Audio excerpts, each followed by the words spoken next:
launched almost 100 startups within our studio, and obviously have seen people make great decisions and poor decisions along the way. So happy to share that on this forum. Well, thank you very much for that. Huge thanks to all three of you. Unfortunately, I think Tal might be having some trouble in terms of the connection now, but if he gets to come back, we'll give him the floor again.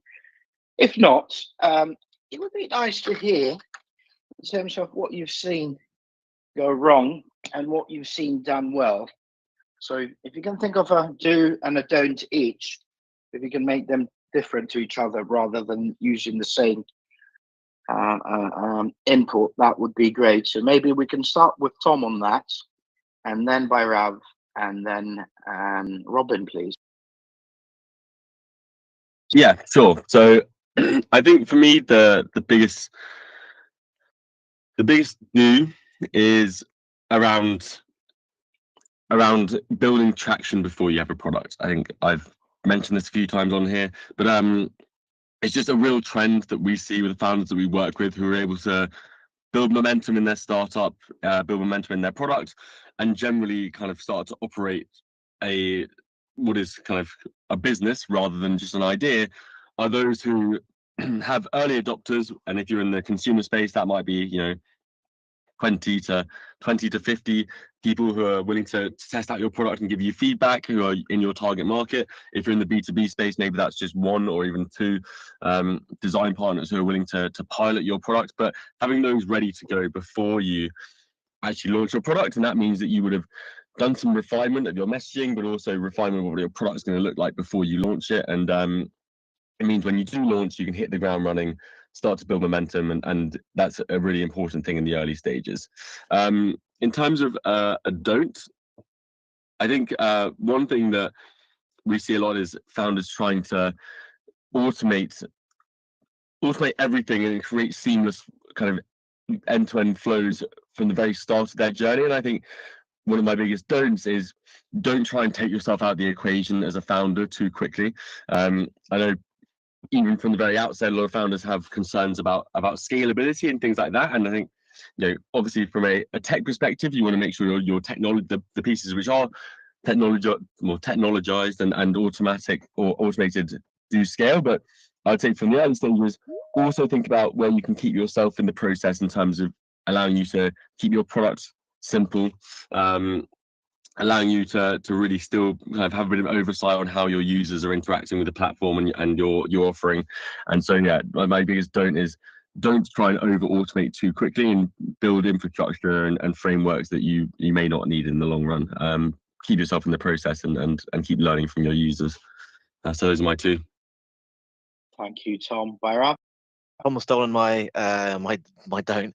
I mean, my don't is essentially emphasizing what Tom was saying, and that you don't try and over-engineer your product. It doesn't have to be perfect to go out to market. It's just got to be good enough for you to start actually claiming revenue. My do is think of think of it as a business and not just an app, right? A lot of the problems that we see when we're dealing with early stage businesses, they just think of their app and they forget all of the bits around it, how to tie in marketing, sales, support, operations, all of those different things. And you need to know that what you're selling is just one part. The app is a tool for you to generate revenue, right? It's not something that it's not the business as a whole. So that's what I'd say there.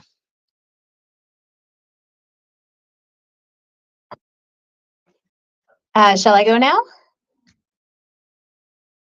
I guess that's a yes. I'm trying to make it a little different because those were two really excellent do's and don'ts. I think maybe just to elaborate a little bit more on thinking about the startup as a business, I think for my do, it's very important to model out what that whole business looks like and to really identify the biggest risks to success and focus on testing and sort of designing solutions around those risks before you do anything else. And that's sort of back to the point of don't just start building an app, because very often that is not the mitigating factors to success for the organization. And then I think my don't is a little bit tied to that. I think it's really important that founders do their own sales, especially where it's a complex sales cycle and where you're selling into really large enterprises. You need to understand and be listening very carefully to the language that customers are using and what they perceive to be their problems, which are versus what are the actual problems, because all of those things are going to inform your business process, your business operations, and the product. And to the point of not automating everything, I think it's also not outsourcing everything. The founder, I think, should do as much as possible in the early days to really get a sense for the market that you're trying to sell into and what's going to make or break the success of the company.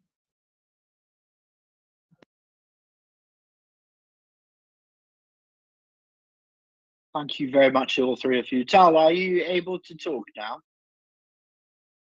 Yeah, I think I am. Rock and roll. Well, if you'd like to introduce yourself, please, and then fire away with one do and one don't when it comes to early stage product and tech. Hello, everyone. I'm Tal. I started my career working with really large enterprise and a lot of tech roles. Then moved to the smaller scale, mostly startups, and helped scale 3 of them to pretty nice sizes. Can you repeat, Anton, the question, please? Of course. Can you tell us what is a big do and a big don't when it comes to early stage building of a startup's product and tech? What is important to you? Maybe what do you see go wrong and what do you see go quite well? Yeah. Well, the do is really know your business, the market you are, and know your competitors and know what your advantage against them. And the don't is, it's early stage. Don't try and build a whole thing. Something between an MVP and a full product, but because things change pretty rapidly and you have to be as flexible as you can.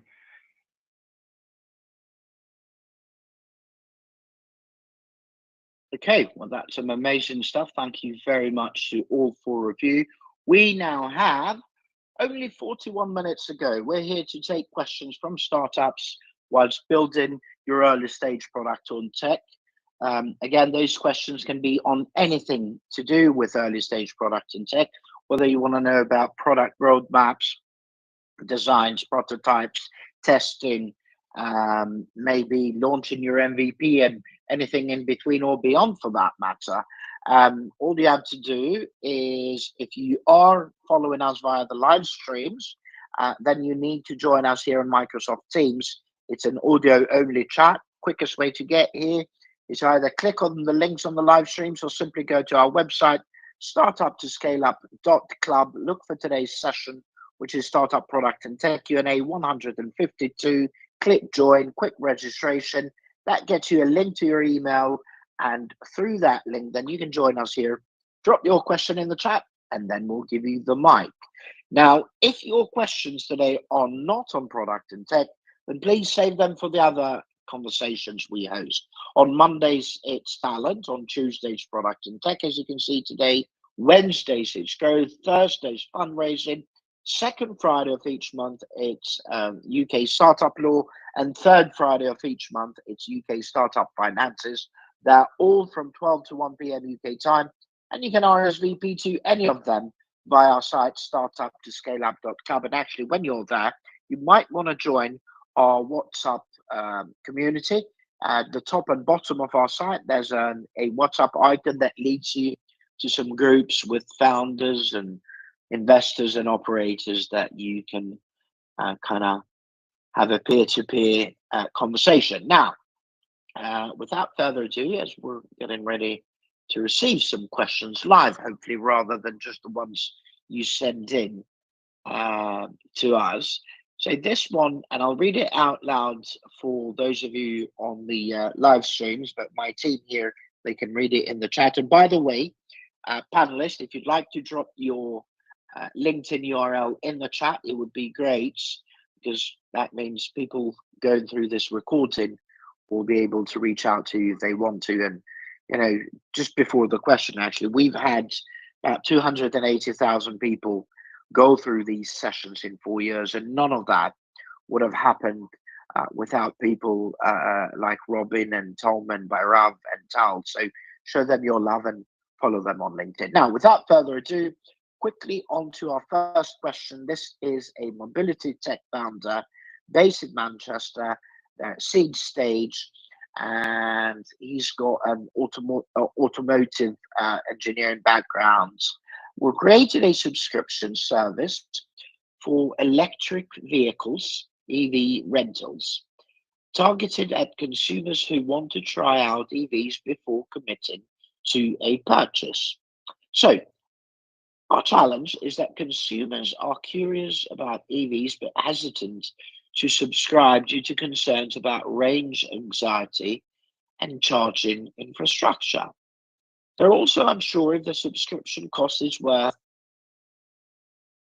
it compared to just renting or buying outright. How can we address these concerns and position our service as the best way for people to experience EVs without the pressure of ownership, potentially offering more flexibility or incentives to try it out? That's an interesting one. Tell you what, let's start with Tom, and then Robin, and then Tal, and then Bhairav, please. Yeah, I mean, I think there's this is something that happens around when you're trying to drive adoption of a technology which isn't necessarily the technology that you've invented, and people aren't that sure about it. So in this case, EVs, the founder in this case is obviously trying to drive acquisition of a subscription model of EVs, but it sounds like there's an educational aspect to this as well, where some of the potential customers need to know more about EVs. And I guess the one slight challenge that this poses from an early stage perspective is that if you're doing the educational piece around the benefits of EVs and also having to do the educational piece around the benefits of your business's way of interacting with EVs, there's a bit of a learning curve there for the customers, and so that can be a bit of a long funnel, and and when you've got that kind of long funnel, it can take a while to see the results of that. I guess the one thing I would probably say from the outset is I'm clear, I don't know much about this business, in particular what someone is signing up for here. If they're signing up for a subscription, it's not hugely clear to me what they're signing up for a subscription for. So I think maybe a good thing from my side of things is if they're subscribing to a network of EVs which they can access, I think potentially a network of EVs around a particular geographical area, I think you probably want to be driving more on the benefits of that versus things like buying and renting, and obviously that's going to be things like flexibility. So not trying to create a cheaper or more cost-effective version of what car rental companies or car selling or financing companies are doing, but creating a different offering is the key. So differentiating yourself rather than just comparing yourselves. And if it's flexibility around, say, an urban area, what you're really selling there is not the opportunity to try out an EV, which is a part of it, but I guess really what EVs actually deliver to people is transport. And for some people also importantly, it's sustainable and environmentally friendly transport. So I would suggest that the flexibility and convenience of the transportation and the environmental friendly differentiation of that are the things which you should be looking to focus on, rather than just trying to make sure this is a kind of a cheaper way of operating or trying out EVs. I mean, I'd love to know a bit more about what they mean by subscription before giving kind of such specific advice, but hopefully that makes sense. I'd love to hear what the others panel think. Thanks, Tom. Yes, Robin, what are your thoughts? What would you do here? And I know it's not easy because one, we don't know much about them, and two, they're not here for us to follow-ups, which makes our job not that great. Yeah, I think I would kind of follow on with Tom's thought process. When you think about how you're positioning a solution, Product market fit typically means there's some value that you're offering, and there's an audience who cares about that value. And those, you can try lots of different combinations, and you'll find that one combination is probably like your early adopters. They're people that you don't have to work very hard to sell to, and others, there's a lot more work. So I think I'm going to assume the work has not been done, and propose the first thing to start off with is not so much how do we educate them, but are these the right types of customers for us to be targeting in the first place? It might be that they're who's not necessarily looking to buy or rent, where the subscription concept resonates with them better. I think also I just want to call out, I'm a little concerned about the revenue model here, because I don't really understand if the ultimate goal is to buy or rent. Like, would you be providing that? Like, if you start to model out what your customer lifetime value is, like how much is it really going to cost you to acquire them, and how long are they going to stay on with you? If they purchase through you, I get that there's like a margin there in terms of the purchase. So I feel like right now the way it's being asked is it's taking a pretty big leap from we have a thing and we want people to buy it. And at least in the question, I'm not really seeing that there's been validation on some of the bigger business model questions. But let's say that those things are sort of done and you feel good about the value in the customer, and you really are saying, it's an education situation, then I think inserting yourself into the process of sales, assuming there's zero documentation or whatever, get out to your customers, have phone calls, and listen to what are all the questions they're asking, and start to dig into, okay, if they have challenges or they're concerned about the range, talk to me about, like, how often do you drive per week? Where do you go? How far is that? And look at their address and where are the charge points, and like customer by customer, de-risk it for them. And then you'll start to understand the different pieces of information that resonate across, let's say 10 to 12 people, where like you help them understand it, and all of a sudden they're going from being in the consideration part of the funnel to conversion. And then you'll know, okay, these are the levers we need to really work on at a larger scale to help people understand. Hopefully that was helpful. Thanks, Robin. I think it's Bhairav now, right? And then Tal, please. Hi there. Yeah. So following on from Robin, I think the way that you frame the question is you're actually trying to, you're convincing people on an industry-wide level, right? Not really about your own product or service. And I think that's to me, that's the key, is why are people not picking your service? Because what you've just put there are all very generalized problems with EVs. And from what I understand, is obviously they haven't understood your USP or what differentiation is in the market. So the way I'd look at it is, if you know the kinds of questions and the areas in which they are have concerns, then just address them head on. If you've got the ability to kind of put out videos, whatever it is, FAQs, information that addresses those specific concerns, that's a way to alleviate it. But again, as the others have said, it seems to me that it's quite a generic problems you're facing, which means that your own proposition isn't standing out. So I think there needs to be more work done there on putting out your brand proposition. What are you doing? What's differentiating you in the market? Why should people use your service, rather than trying to fight against that whole general EV skepticism? That's me. Yeah. Thank you very much. And last but not least, Tal, please. Yeah, supporting what the others on the panel said. Yeah, you should really understand what is your power, what makes you better than others, and understand what your customers' fear is. One thing I would do is usually just get one strategic customer, get them, even if you lose a bit of money getting them. And once you get someone like that, you can go to other customers, say, hey, we got this person, they're working with us, they like our services, and other people will follow up. Or even try, free trial for like a couple of weeks, just to make sure, to show everyone that you're so sure of your product, but using it for a couple of weeks, that will convince people to use it long term. Hey, thank you very much, Tal. I don't want to go on too much about it, but to me, it sounds like this model of yours, it's better to be used as a route to market, i.e. get people to trial it, and then you decide whether you want to go as a rental and or sales. Or maybe that's what you're trying to do, and we don't know that. I tried to look you up on LinkedIn and I can't find you. So, by the way, we received this question via Instagram. So, yeah, I guess you need to clarify this, and please do feel free to join us perhaps next Tuesday or even tomorrow for Startup Growth, and we'll see if we can come up with a bit more meat on that bone. Rightio, a quick reset of the conversation then. This is Startup Product and Tech Q&A 152. We are 20 minutes away before wrapping up.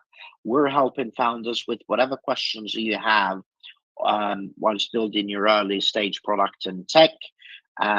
Those questions, by the way, can be on anything to do with your building, whether it's product roadmap, design, low to no code, automation, prototypes, testing, launching your MVP, and anything and everything in between or beyond for that matter.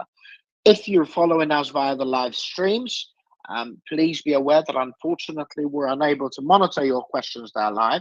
So you'll have to join us here on Microsoft Teams. Quickest way to do that is either click on the links that you have on the live streams or simply go to our website, startup2scaleup.club. Click on today's session, Startup Product and Tech Q&A 152. Click join. You'll then have to go through a quick registration that gets you a link to your email, and through that link you can join our audio only call here on Microsoft Teams. Once you're here, then you'll be able to drop your question in the chat basically, and we'll give you the mic to ask the panelists.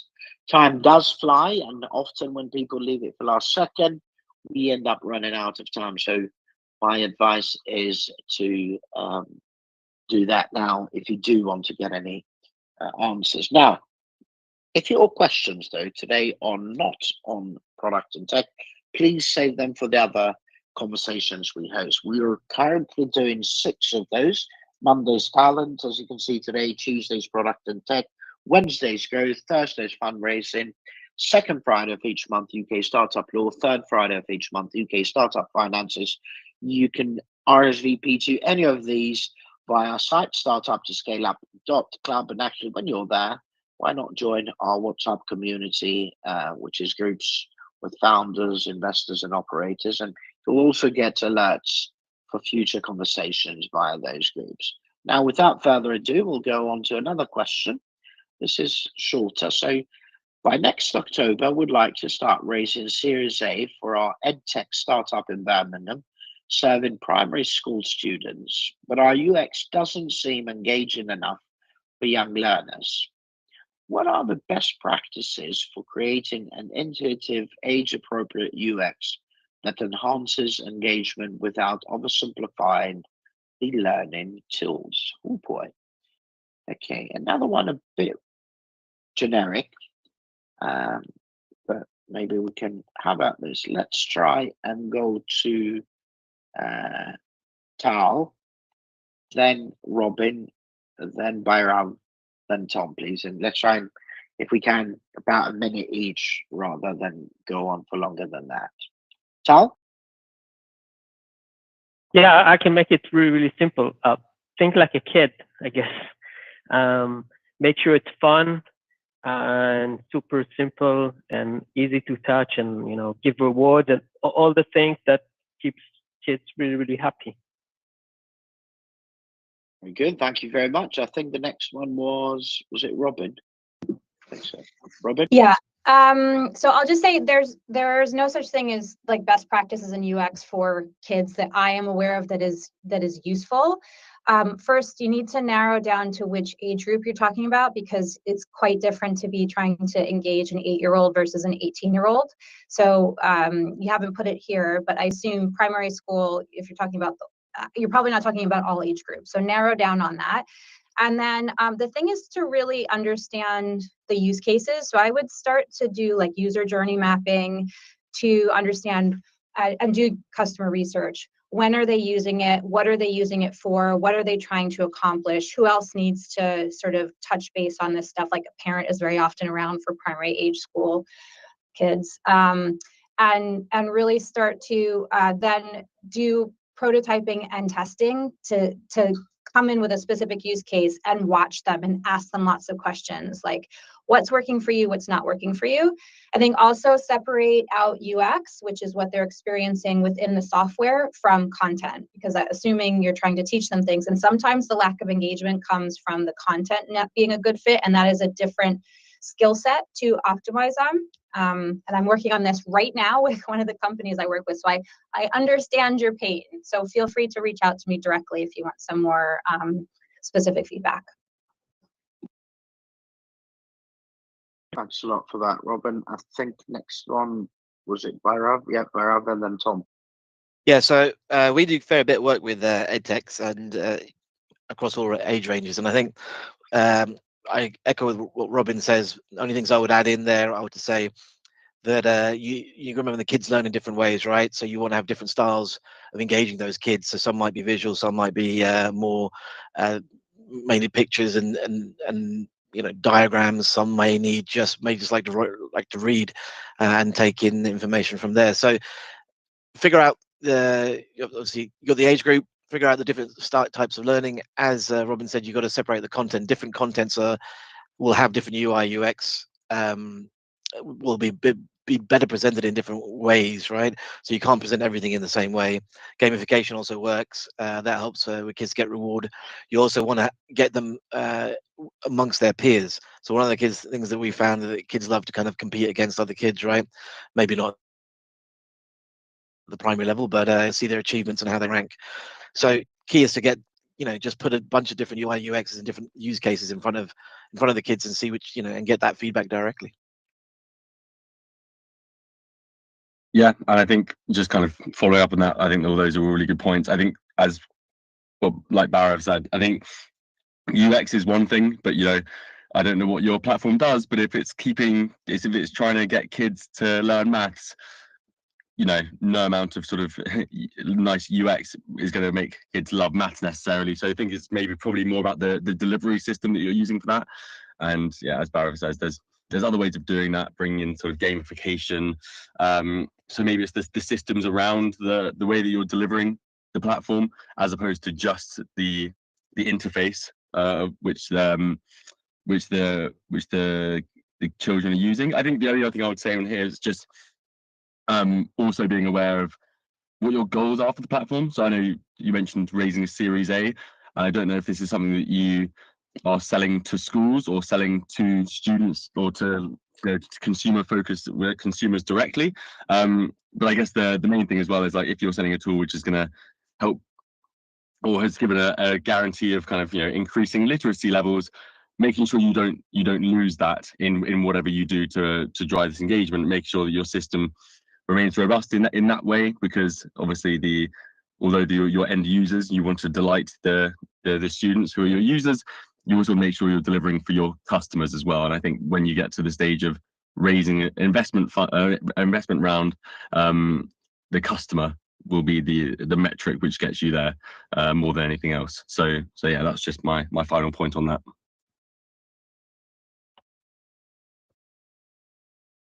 Thank you very much for that. Just a reminder to everybody, if you're on the live streams, there's no point in sending me messages or commenting, whether it's LinkedIn, YouTube, Instagram, or Facebook. Unfortunately, I can't monitor those questions. So you'd have to join us live here on Microsoft Teams. Quickest way to do that is go to startuptoscaleup.club. That's our website. Find today's session, which is Startup Product and Tech Q&A 152. And then click join, quick registration. That gets you a link to your email, and through that link you can join our live audio call, and then just drop your question in the chat and we'll give you the mic to ask this amazing panel. So another question is, I'm the co-founder of a logistics tech startup in Bradford that connects small businesses with delivery providers via API integrations. We're concerned about securing our APIs, especially as we scale to more partners. What specific API security measures can we implement to safeguard data without compromising the ease of integration for new partners? That's interesting, and one I definitely am going to pass. So we can start with Bhairav, then Tal, then Tom, and then Robin, please. Yeah, I mean, so there's basic stuff, right? You've got whitelisting. Can you whitelist who's connecting with your APIs? You've got making sure you regenerate tokens. Again, it depends on which kind of authentication methods you're using, but you want to make sure you refresh on a regular basis. You've got timeouts on the connectivity. Also, the way you structure your APIs, there's quite a lot. I mean, a lot of this really does depend on the architecture of your system. But I mean, there's basic. I would go through the OWASP 10 or the SANS 25. Have a look at that list, right? And that list will give you a list of all of the kind of best practices you've got when you're looking at security. And with OWASP as well, they've got specific guides for things like APIs, web applications, etc.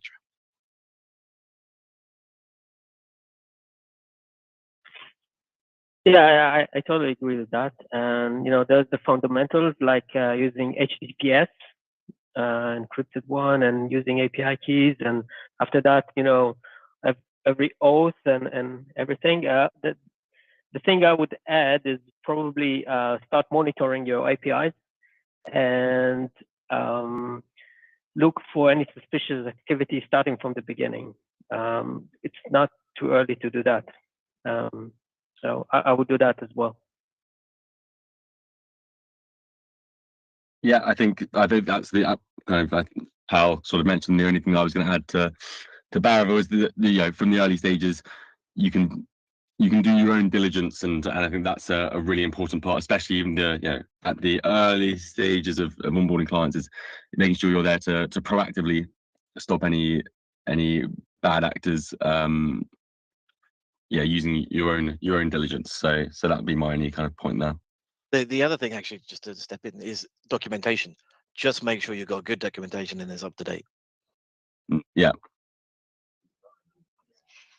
I have absolutely zero to add in terms of what security measures should you put in place, because I'm not a technologist or an engineer. I'm a product person. However, I will say that even though an API is technology, the people who are using it are still your customers.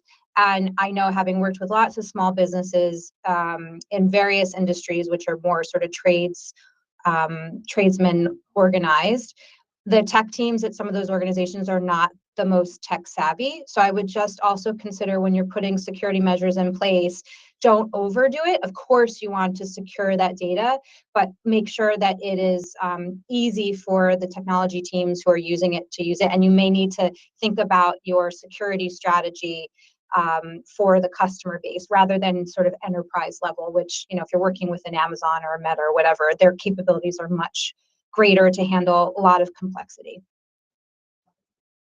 Thank you very much, Robin. And I know this is going to sound silly, but I was meant to quickly add something on the previous question for the primary school kids.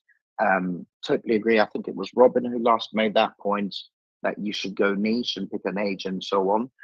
And then just like a few of the others have kind of alleged, well, not alleged, but kind of put to the fore, is that just get a bunch of kids in a room and see what works for them best. Anyway, we'll now go on to our next question. Okay, this is interesting. One of four non-tech majority shareholding co-founders. So must be 4 co-founders, and this one is the non-tech majority. So I'm assuming he owns shares in the company. It's a real-time analytics platform for sports betting in Milton Keynes. Our database handles large volumes of user data and transaction logs. And we're starting to hit storage and retrieval limits. As we prep to raise a Series A, we need to scale up storage whilst ensuring ultra-fast query times for live betting scenarios. What would be the best architecture or storage configurations to maintain performance during peak usage? And is there a way to optimize storage costs without affecting speeds? Oh, go ahead. Okay, so maybe we can go to the techies again for this one. How about this? We'll start with Bhairav, then Tal, then Tom, and then last but not least, Robin. I know you're not tech, but if you don't want to add anything, that's fine too. So, Bhairav, please. Yeah, so I guess there's difficult to answer without knowing the full architecture. So I guess firstly is what's your caching strategy? Do you have one in place? Are you going direct to database, or are you caching data? What do you know? How's that real-time analytics working? Are you multi-tenanted? Are you using different data stores for different clients? Can you how far are you storing that data back? Because storage is quite cheap nowadays, right? So you can ship off data you can archive data as you go and use that for like long-term reporting. If you're doing real-time analytics or with the live betting, you'll just be taking the odds right very, very quickly. So again, the caching strategy there should be able to alleviate that. It's a little bit, I mean, there's always the basics, right, of sharding, spreading the databases across different server CPUs. It really, like, there's a lot of it is how is your infrastructure built with your application. So it's a bit hard really to kind of give you specific advice without knowing how the architecture is. But look at how resources are being used. Because we were saying what your bottlenecks are. You're saying, okay, so storage and retrieval limits. So basically, question then becomes: is your infrastructure big enough really for what you're trying to handle? And again, it sounds like a caching strategy here would help. Yeah, I completely agree, and it's to answer without knowing all the components there. But yeah, as you mentioned, yeah, caching strategy, NoSQL databases, maybe data lake is an option. I don't know. There's a lot of options out there, and it all depends on what is the data, how fast you need it. If it's not that fast, it changed the whole answer. So it depends on a lot of things, but there's a lot of solutions out there, either for cache, for BigQuery, data lakes, and everything. So.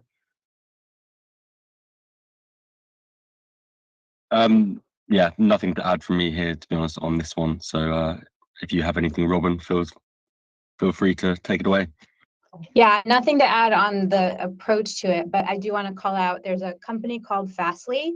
I think the use case that they have is slightly different. So it's a content delivery network, but they deal with a lot of large media companies and other types of organizations that have higher load at certain times. And this is the exact problem they solve. So it might not be a good fit for you and it might be too expensive, but might be worth a conversation there just to understand a little bit about other solutions besides your own internal storage solutions.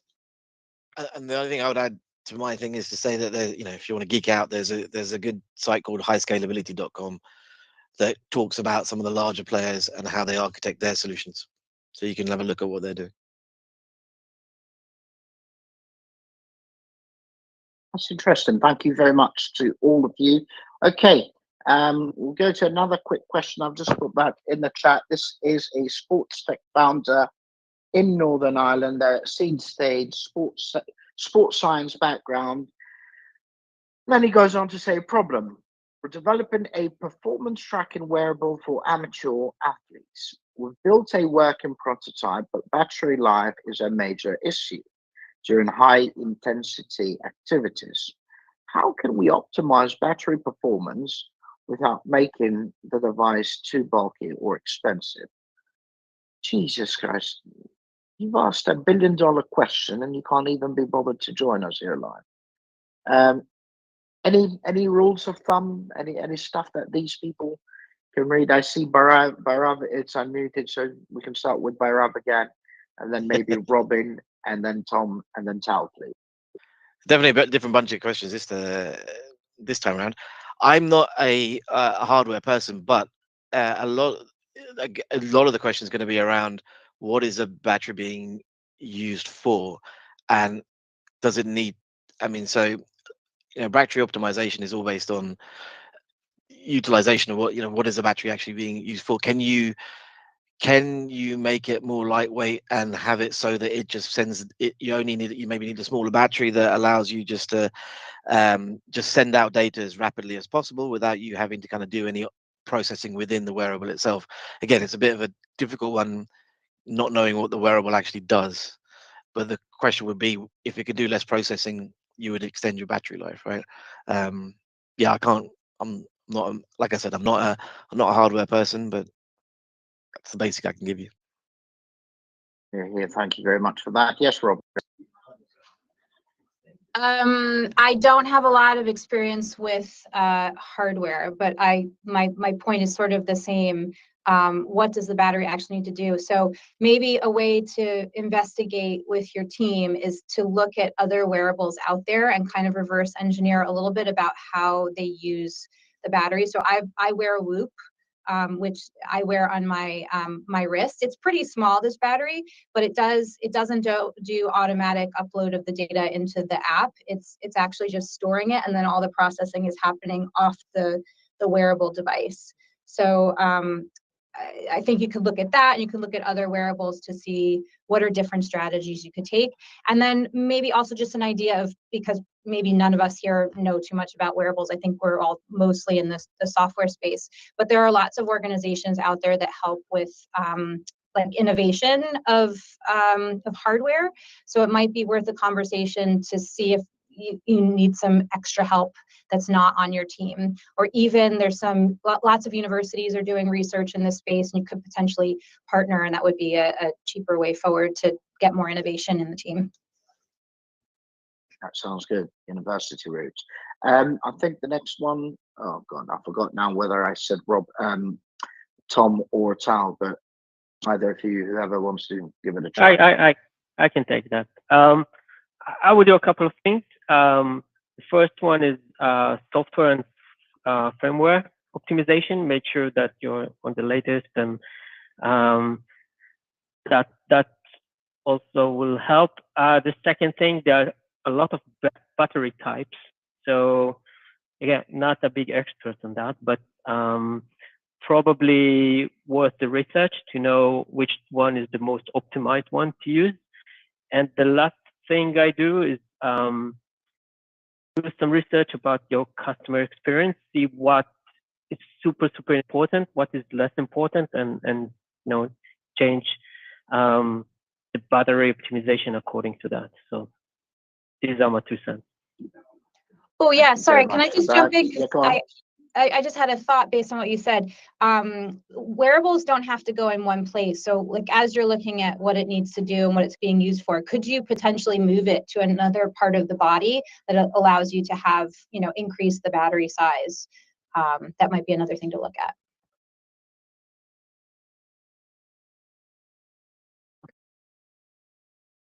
I think from my side of things, I didn't have anything else to add to this one. So yeah, I think those were very good points. Thank you very much to all 4 of you. Really appreciate your input there. And we've got about 5 minutes to go. There's another question that I was thinking of, but just realized that it's similar to the data one we had. Maybe I don't know. Shall we take it anyway? I'll copy and paste it from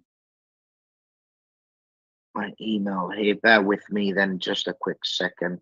I know it's very similar to the earlier data one, but where is it? Okay, here you go.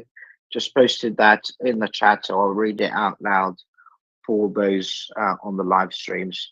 I'm a non-tech co-founder of a telematics startup in Midlothian, focused on monitoring driver behavior for fleet management. We're overwhelmed by the volume of data we collect, and our current pipeline isn't scalable. Could you guide us on structuring a pipeline that can handle high data throughputs efficiently and offer advice on balancing data storage costs with accessibility? Well, number one, stop collecting all that data. And number two, if you really have to, I'm sure this is not a too difficult thing to deal with by getting in touch with Google or Azure or I don't know, some other Amazon AWS data. I'm sure that is kind of easily dealt with. But let's start with Tom, Robin, Tal, and Bhairav on this. I know we've only got about 3 minutes, so any ideas you can think of, that would be great. Yeah, I think. Sorry, I'm sure Bhairav and Tal have probably got more and more thoughts on this, but I think just being probably selective on the data you're collecting, especially if I don't know what kind of resources you guys have as a team, but in terms of what you're trying to pick up, probably try and be focused on that if this is going to be a real kind of bottleneck for you. But I guess from a technical standpoint, I'll pass over to Bhairav and Tal. Thank you. Yep, I have nothing to add to this one. Fair enough. Bhairav, Tal? I would maybe try to build a data lake. That would be a bit more easier, maybe scalable, cheaper, and see what information you need exactly and fast, and what's not. There's like Glacier or something like that, where the data is approachable but not immediately. So, and that makes it way cheaper. But that's what I do. That is brilliant. Thank you very much, Tal. And last but not least, Bhairav, please. Yeah, so I mean, we've worked with similar companies before. A lot of it depends on the type of analytics you're doing.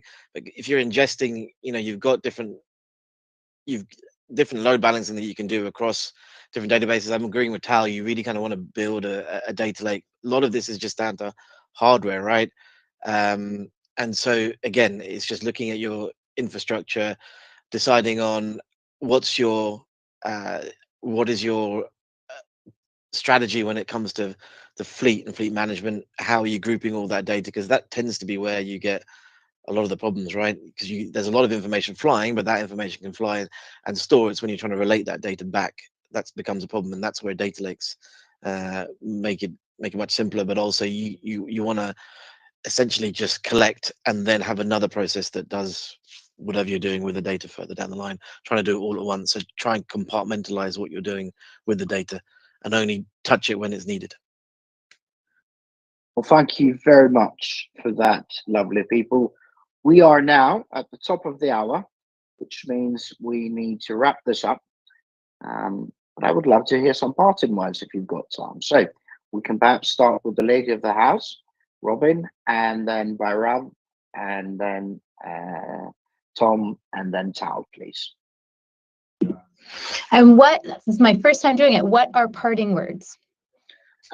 Anything you want to end this with? Any message you have for us or for founders out there? Anything that is important for you to pass on in terms of, based on your experience of early stage? Got it. Okay.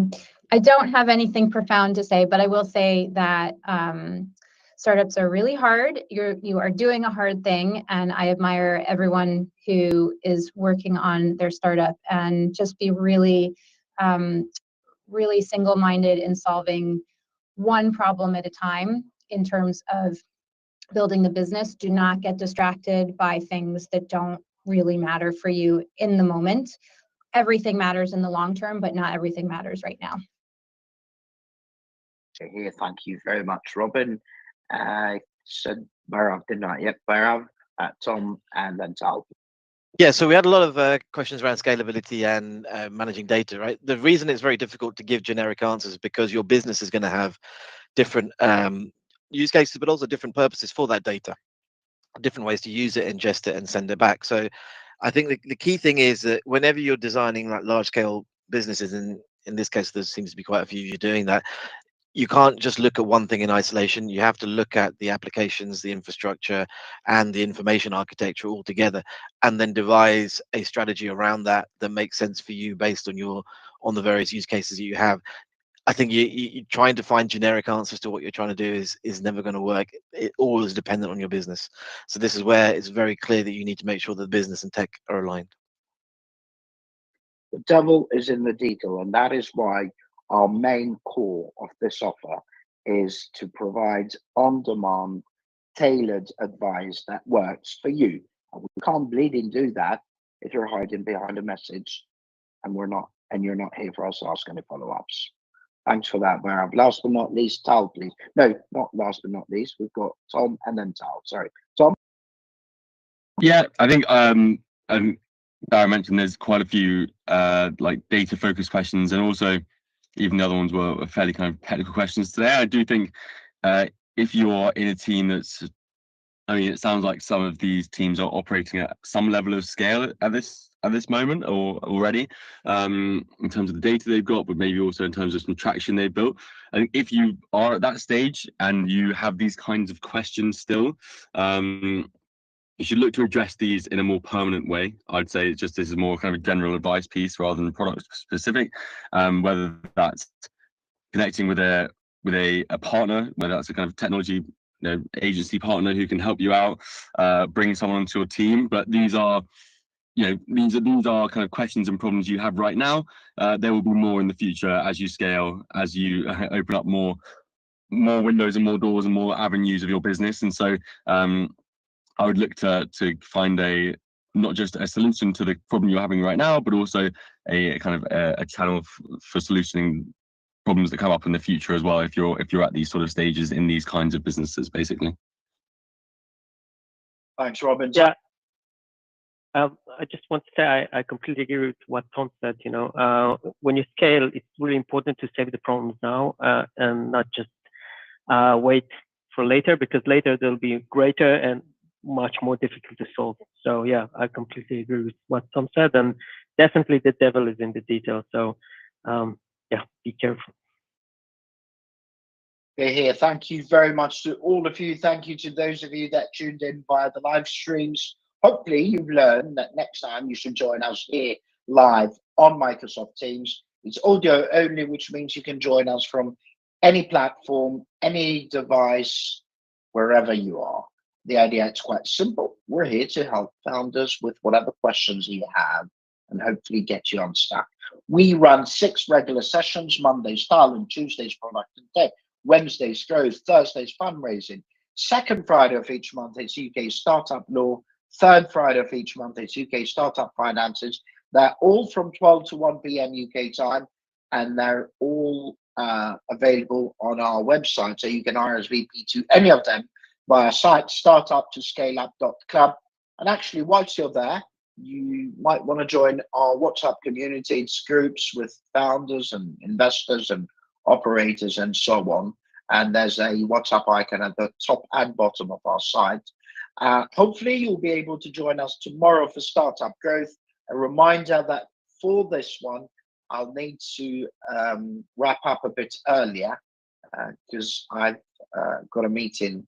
Well, I'm actually going to do this on the go as I've got a meeting at the Department for Science, Innovation and Technology. But yeah, so we'll need to close a bit earlier, which means if you've got questions, have them ready beforehand, please. Otherwise, I guess my parting words are the usual ones. Just remember, the startup journey can be both challenging but also quite exciting. So try to have some fun in the meantime and be kind to yourself as well as everyone else for that matter. Otherwise, have a great afternoon ahead of you. Thanks again, and God bless you all. Bye-bye for now.